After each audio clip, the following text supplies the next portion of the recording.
We didn't record last week, did we? No, we didn't. So we'll start all over. Okay, great. Okay. Shalom. This is Gidon Ariel of Root Source, and I am delighted, proud, honored, and excited to be hosting my friend Rabbi Leo Dee. Shalom Lecha, Rabbi Dee. Shalom, Gidon. At the very least, you have the specific uniqueness of being my guest with the very shortest name. Okay. I once had my whole name on my number plate in England. Um, L That's pretty good. L30 OEE. So yeah. My my my son's name is Chaim Tzvi. That's his name, and sometimes his the that wouldn't be enough in the first name rubric on an official form. So it would only be Chaim Tzav. They would leave out the last letter, the Yud. Hmm. So Tzav in Hebrew means turtle. So his Hmm. his friends in class would call him Chaim the turtle. All right, that's Okay, great. So now that we know your name, would you please introduce yourself a bit? Sure. Well, I was born in London, 1971. I was brought up in a reform household. I became more religious around the age of 17, traveling to Israel at the time. And I went to university in Cambridge, studied engineering, worked for 10 years in finance, private equity. Got married to Lucy in 1997. When we had two daughters in England, one day I was promoted to a private equity director of a billion-dollar fund in the City of London. And the next day, after I'd taken my bonus for the year, I quit and I was on a plane with her and the two girls to Israel to study to be a rabbi, which is a story in itself. And we were here for 4 years, 2004, 2008. Went back, we had another two daughters here, so we had four daughters. Went back to England, had our fifth child, Yehuda, our only son. And we were a rabbinical couple in two communities for 6 years in England until 2014. Then we came back to Israel. But I guess the most notable, most tragic thing that's happened to me was in 2023 during the Passover holiday. We were taking a drive up to our hotel in Tiberias in two cars. I was with Tali and Yehuda, and Lucy was with Maya, who was 20, and Rena, who was 15. It was a Friday morning, and we were neck and neck driving up the 90 highway in the Jordan Valley. When we got to the Hamra Junction, about halfway up, Waze wanted us to take a left. I chose to continue straight. Lucy took a left. She encountered two Hamas terrorists, and we buried my two daughters on the Sunday and my wife on the Tuesday after she had donated her organs and saved five lives. And I guess since then, obviously, that was the 7th of April 2023, 6 months to the day before the war broke out here on the 7th of October. But since that day, I've really been traveling a lot around the world, also around Israel, talking about how to deal with trauma, which unfortunately is something now I'm a bit of an expert, and other topics as well. So that's really been my life since then. I of course I knew what you were going to say. The most important part, as you said, of your biography. I asked you to introduce yourself for the sake of our viewers, but it's really incredible. I remember that very well. I believe I was at one of the funerals. It is unspeakable, Rabbi D, but your life before that was tremendous as well. You said that you gave up a life of finance in the city. That's what they call it over there in London, isn't it? That's right. Uh, for Israel, after you had realized your life's identity when you were only 17. Hmm.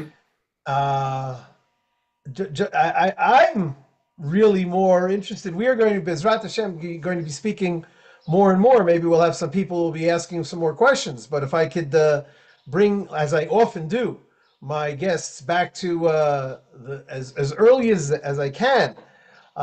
When what did your parents do, and how many brothers and sisters did you have when you were growing up?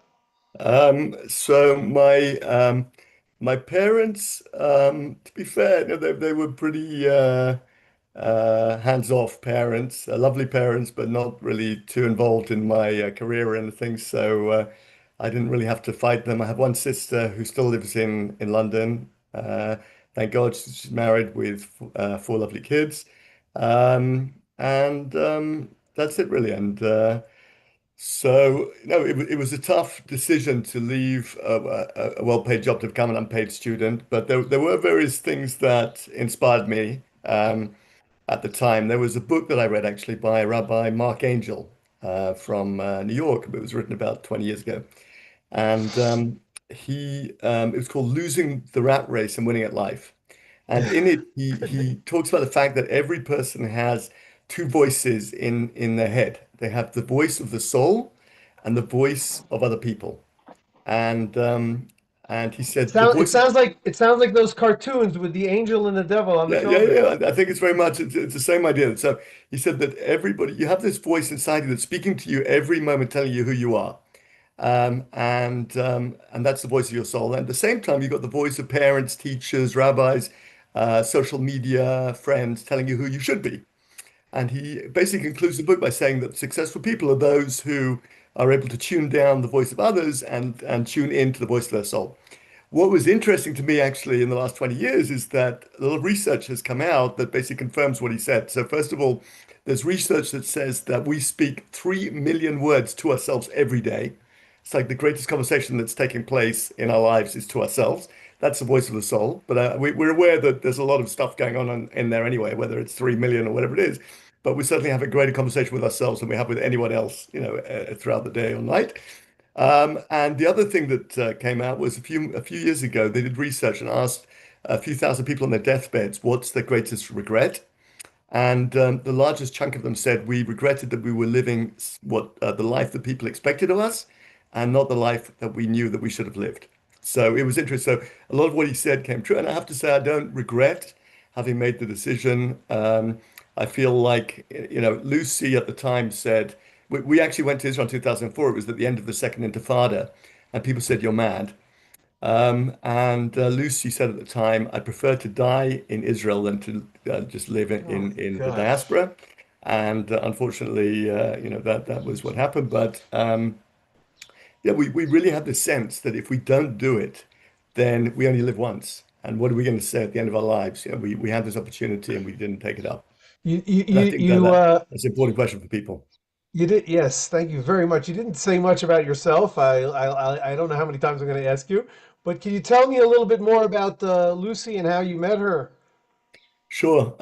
Well, strange enough, if you asked me or you asked her, I would give you totally different stories.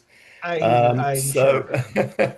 yeah, when I was about 19, I was traveling around America on a Delta Pass. They had a special deal for British students at the time. You could get for $180 a 1 month standby ticket of Delta Airlines, go wherever you want in America for a month of August.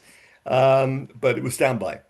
And she was with a group of friends, and I was with a group of friends, and we actually bumped into each other in on a flight from Atlanta to New Orleans, and we all stayed in the same hostel, I think, overnight. Went out in the French Quarter, so that was the first time we actually met. Although it wasn't, romantic or anything, it was just we just physically met. She then would come. She went to Oxford. I was at Cambridge. She would come and visit Cambridge occasionally to see some friends. I guess I saw her around, but it was when I left Cambridge. I was invited up for the festival of Shavuot of Pentecost, and she was organizing an all night learning event for the students. And In I turned London? up, spent a couple of days there with some friends, met with her. After 2 days, I came back to London and I said to my grandmother, I've met the girl I'm going to marry. She went off to Japan for a year because she was studying Japanese. came back. We went out for 6 months, got engaged, and at the end of 6 months, when she graduated from her fourth year, I think, or fifth year of university, so then we got married. So Wow. that was love My, oh at my. first sight, I guess, in some ways. Love it second sight. Second sight, like. Did you was she raised in an observant Jewish family? So interestingly, she was again similar to me, a very conservative, very sort of traditional family, but not a religious family. And she'd also been the same journey. Strange enough, after the tragedy, a friend of hers from London came to the shiva and told me the story that, which I knew a little bit of. When she was 12, well, 11, she studied for a year for her bat mitzvah with a religious lady in the neighborhood. And apparently, there was a group of about 10 girls studying together in a class. And it was organized by the synagogue. And this one was a Chabad, she was a Lubavitch woman. And the shul had a deal, the synagogue had a deal with her that she wasn't allowed to sort of evangelize these kids and sort of encourage them to go into Chabad or Lubavitch. So even though she saw that Lucy had this great desire to learn more, she couldn't recommend it because that was against the contract. But she said she was surprised when Lucy's dad came to her a few weeks after her bat mitzvah and said, could she have some private lessons? Wow. And she'd obviously asked for him for some private lessons. And she would be round there every week. And apparently she'd spend Friday preparing for Shabbat with them. And this girl was her age. So she remembered Lucy from that time. And I think she learnt everything in that sort of. So she got, she became much more religious from her bat mitzvah. Earlier. Yeah. Wow. I'm trying to withhold my own responses on for my own story because I have also similar comparable life experiences as the two of you as well. I also was raised in a less religious family. I often say that that was more like that in those days. I'm assuming that we're talking about the 60s or the 70s Yeah. when Yeah. you when 70s. you Yeah.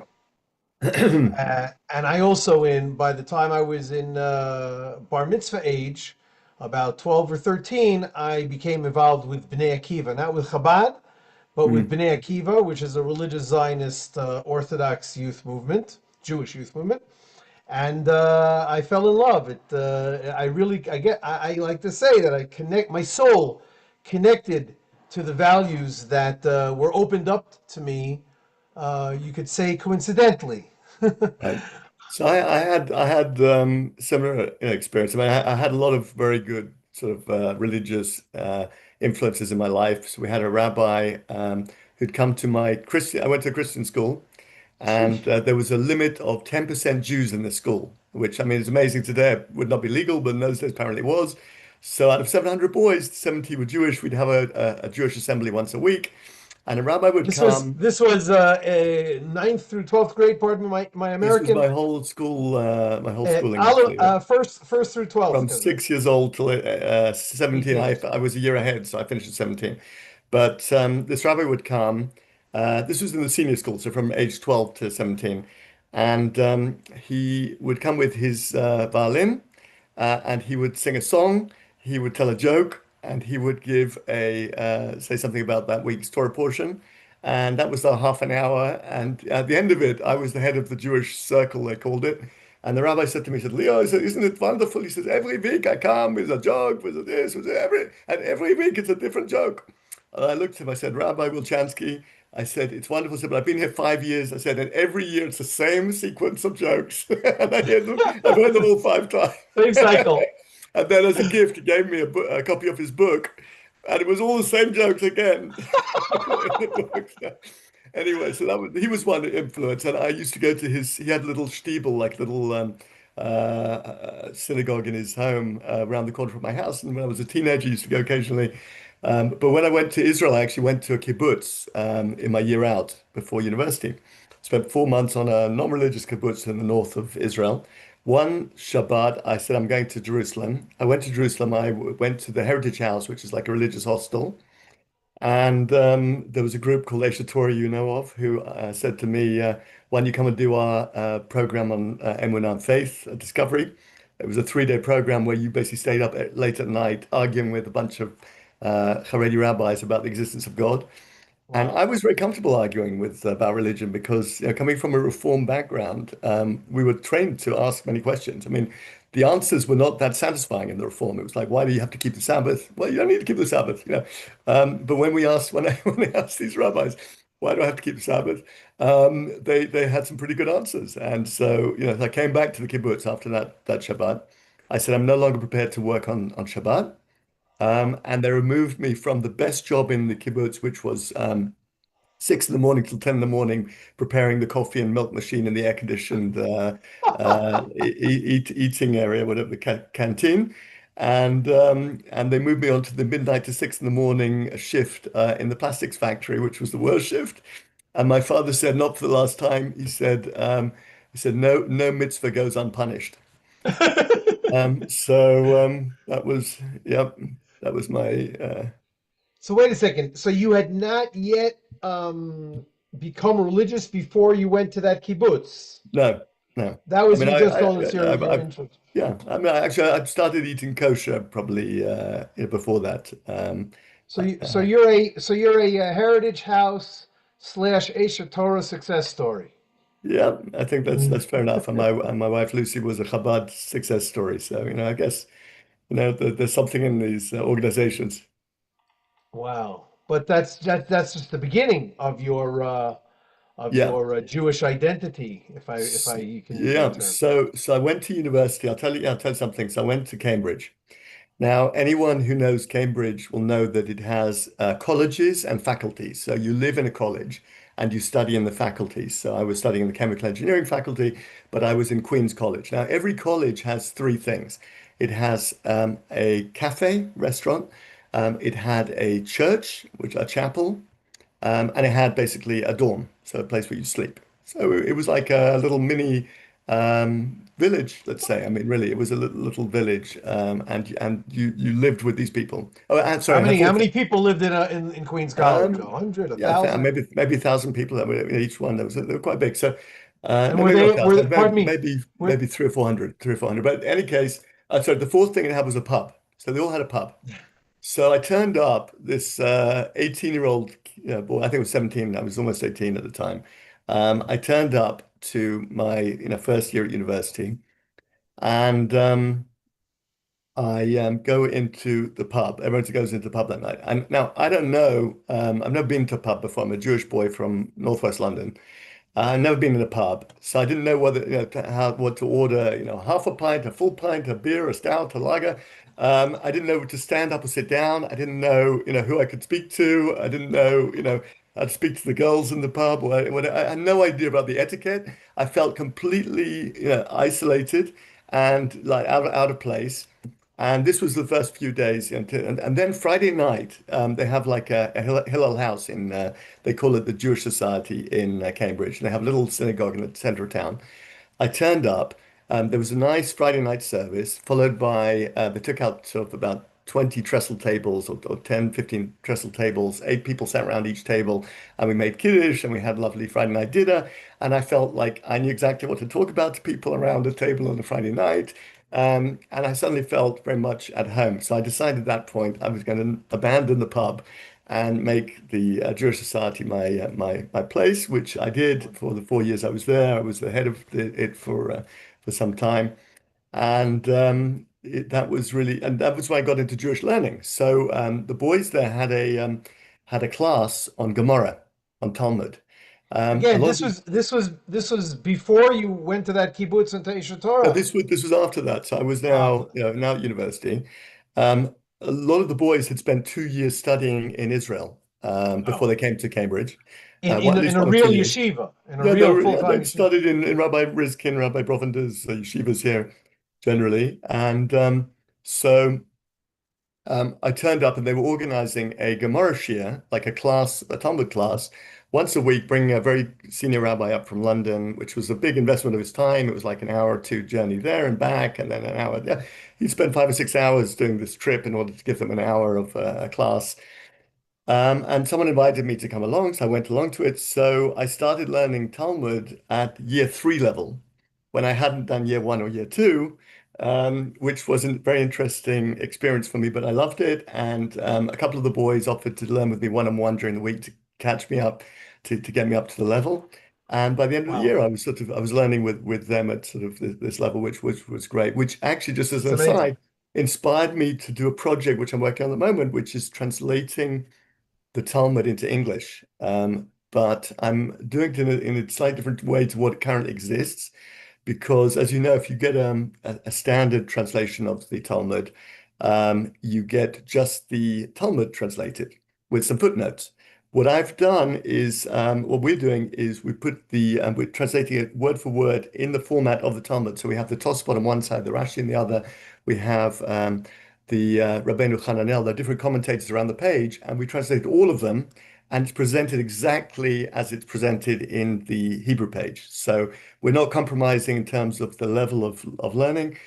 Someone can learn with Rashi, with Tosafot, with Rabbeinu Hananel, and they can learn at the highest level, but they don't need any skill in Hebrew or Aramaic, which I think is great. So we're having, thank God, we have a lot of people who have come and said this has changed our lives in terms of learning. A lot of the, particularly kids in America who are slightly dyslexic or ADHD, haven't got the patience perhaps to get through a page of Hebrew or Aramaic. They're really getting stuff out of this, and they're able to run ahead. So That is this is actually that is very fascinating. You've already published one so yeah, we tractate on published chapter. Makot, and we're in the process of publishing Brachot and part of Baba Metzia, and the plan is to hopefully to continue. Of So course. What is the name of the publisher or the publishing house? it's self-published. You can buy it on Amazon. Basically, that's the best way at the moment. I'm lucky if a publisher wants to take it on, I'd be delighted. But in the meantime, we're getting it out there. So Is it first of all, it's just black and white, I'm assuming, right? yes, yes, Okay. So I don't know. An aside here, yeah. just a tip. I also do publishing. Mm, Root Source. I've published about 20 books, and I mm, recently and I found, I don't remember since maybe the COVID, international, especially to Israel, fulfillment is very difficult. If somebody from Israel orders a book from Amazon, then it costs a lot of money, takes a lot of time, and you're not even sure if it's going to show up. So right. there's a relatively new company in Jerusalem that provides the exact same service as the print on demand It's as BookPod. Amazon does. Book, BookPod, book. so Yeah, you know that's what great. I. We're on BookPod, so that's great. So All it's right, available so in I'll Israel, check that out for sure. and it's available in yeah, on Amazon. In Yeah. Israel. So Oh, yeah. that's wonderful. Wow, that is. Oh, I'm definitely going to check that out. I'm also a student of the Talmud, and I'm Mm, also but a little bit differently, less than satisfied with the traditional presentation of the Talmud. And so my dreams are a little different. Right now I'm learning. First of all, I moved to Israel when I was 14, so my Hebrew and also I studied in a yeshiva high school in Jerusalem. Spent a lot of time learning Talmud, and then I went to Hesder Yeshiva. Spent a lot. So altogether, I spent probably about 10 years learning Talmud in depth. So I don't feel out of my element studying in the original Hebrew and Aramaic, but I am uncomfortable with the traditional presentation. You made it sound very easy. Well, we'll just translate the Talmud and the on the page commentaries of Rashi and Tosfot, maybe a few others, and it'll be as simple as pie for anybody who doesn't know those languages. yeah. I don't think it's that easy, It's and yeah, I tell you what was important to me. What I want because of my experience being thrown in the deep end. I yes, loved it. Well, I loved it because, as you know, it's very complex, the Talmud. yes, And when you study it, it stretches your mind. And it's like, I yes. have to say, it is, I studied at Cambridge for 4 years. I then went to yeshiva a few years afterwards. After spending about a week or two in yeshiva, I realized I'd used my brain more in those 2 weeks than I had in 4 years at university because Is that you're amazing? forced to think. So I wanted to give people who don't have Hebrew skills the opportunity to get that feeling of what it means to think. It does push you, but it's a bit like a logic problem. You're looking at the text, it doesn't mean so much as you're reading it. You have to look to the side, to the Rashi, to the Tosafot to explain to you what it means. And it's that process, which is, in my opinion, is very, very satisfying and also gets you to understand something in much greater depth. You know, if something's spoon-fed to you, sometimes you just don't really absorb it. But if you have to work for it and you have to really struggle a bit, then you actually you think about it more. Did you write some sort of an introduction to this work, including what you just told me?